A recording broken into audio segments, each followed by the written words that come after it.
Derrière les sourires Instagram, beaucoup de femmes souffrent pendant leur grossesse. On nous vend l'image d'une période lumineuse, presque idéale. Mais la réalité, c'est que pour beaucoup de femmes, la grossesse est un vrai chantier intérieur. Tout bouge. L'identité, les émotions, la mémoire, les relations aux autres. Beaucoup de femmes disent qu'elles se sentent déboussolées, étrangères à elles-mêmes.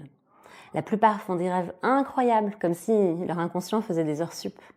Et puis, il y a aussi une montagne d'injonctions. Vouloir être une bonne mère, ça commence avant même que l'enfant naisse.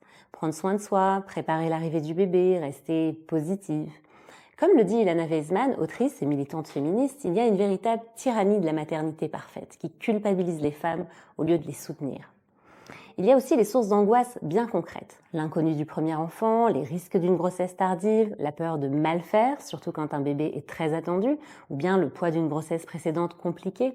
Alors, un peu de stress, c'est normal. Ça sert à mobiliser tes forces pour accueillir le bébé et faire face à ses besoins. C'est ce qui te permet de te réveiller la nuit quand il pleure.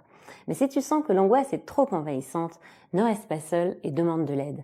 Parce que la grossesse, c'est pas un conte de fées. C'est une transformation de ton corps et de ton psychisme qui est profonde.